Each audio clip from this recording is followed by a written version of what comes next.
पंचाचारों रत्नात्रय से शोभित हूँ आचार्य महा।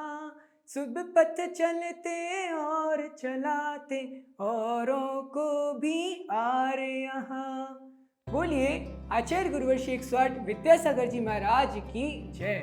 मुनिवर्षी 108 कुंतु सागर जी महाराज की जय। मुनि श्री 108 कुंतु सागर जी महाराज के साथ सारथी सेवा समूह लाया है एक संस्मरण श्रृंखला जिसका नाम है गुरु स्मरण संस्मरण। आज का संस्मरण क्रमांक 48 भव की सुरक्षा। यह प्रसंग उस समय का है जब सर्वोदय तीर्थ अमरकंटक की ओर आचार्य भगवंत का सत्संग बिहार चल रहा था, जहाँ पर खुला घना जंगल पड़ता है।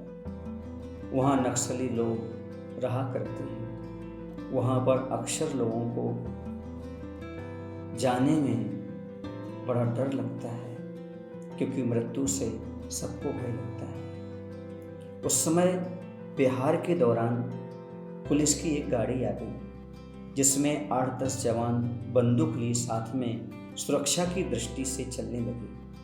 आचार्य जी ने देखा और हम महाराजों को बुलाकर कहा, देखो ये जवान हमारे साथ क्यों चल रहे हैं, ये बंदूकधारी क्यों चल रहे हैं, हमें सुरक्षा की जरूरत नहीं है।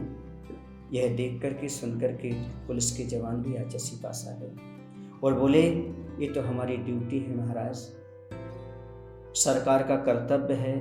यदि हम लोगों को आप साथ नहीं चलने देंगे तो हमारी नौकरी खतरे में आ जाएगी, हमारी आजीविका का सवाल है।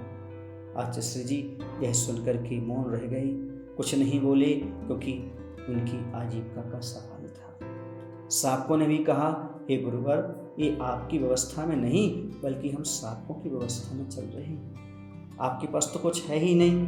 हाँ, नक्सली लोग हमें परेशान कर सकते हैं, हमें लूट सकते हैं, इसलिए हमारी व्यवस्था में चल रहे हैं।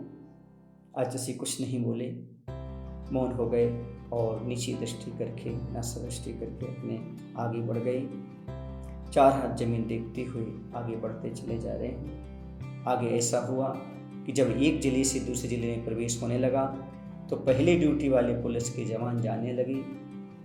तब वे बहुत दुखी थे कि हम ऐसे महान गुरु की सेवा कर रहे थे अभी तक, लेकिन अब हमें जिला बदलने के कारण अपने जिला में वापस लौटना पड़ रहा है।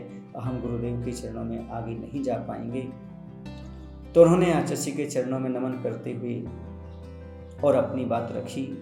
उन्होंने कहा, अभी तक हम आपकी और साकों की रक्षा व्यवस्था में थे, हमारी सीमा समाप्त हो गई है, हम जा रहे हैं। ऐसा आशीर्वाद प्रदान कीजिए ताकि हमारा जीवन सफल हो जाए। उन जवानों की बात सुनकर के आचार्य जी ने कहा कि आप लोगों ने यहाँ कुछ समय के लिए रक्षा व्यवस्था की, पर हम आपको ऐसी बात बताते हैं जिससे तुम्हारे इस भव तक की रक्षा व्यवस्था हो जाएगी।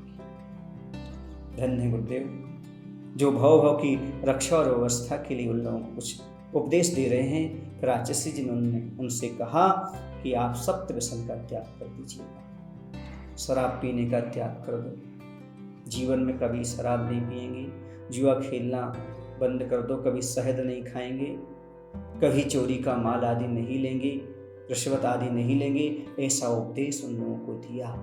मांस का ही त्याग करवा दिया, जुआ खेलने का त्याग करवा दिया। फिर आचार्य ने कहा, सुनो, यदि आपका त्याग अच्छे से पलता रहा तो आप लोगों की हमेशा व्यवस्था होती रहेगी और परभव में भी जहाँ जाओगे वहाँ आप सुखी रहोगे। यह सुनकर सभी लोगों ने ध्यान दिए और अपने आप को धन्य। इस प्रसंग से हमें शिक्षा मिलती है कि हम लोग गुरु की सेवा नहीं करते बंधु, बल्कि उनके माध्यम से हम अपने जीवन को पवित्र बना लेते हैं।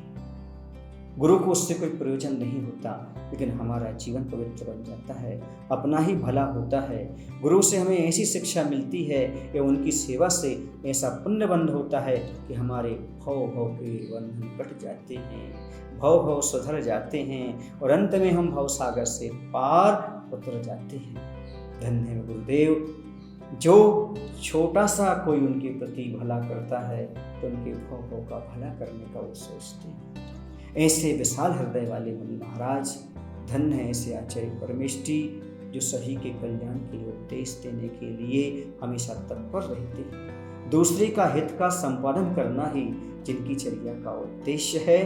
तो मैं कहना चाहता हूँ, जिनकी वाणी में हमेशा करुणा के झरने झरते हैं, जिनकी वाणी से हमेशा करुणा के झरने झरते हैं, जिनकी चर्या में वीर प्रभु के दर्शन होते हैं, जिनकी चर्या में वीर प्रभु के दर्शन होते हैं, ऐसे गुरुवर की महिमा कहाँ तक कहूँ बंधो, जिनकी सेवा से भवों के बंधन करते हैं, भवों के बंधन करते हैं। जैसे गुरुदेव के चरणों में नमस्ते बोलिए आचार्य साहब जी।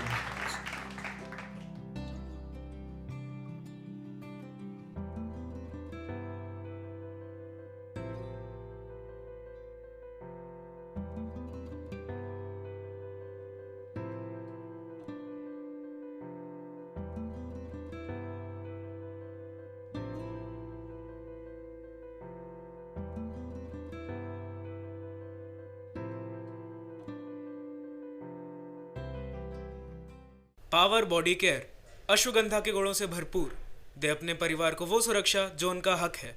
संपर्क करें 9425462862।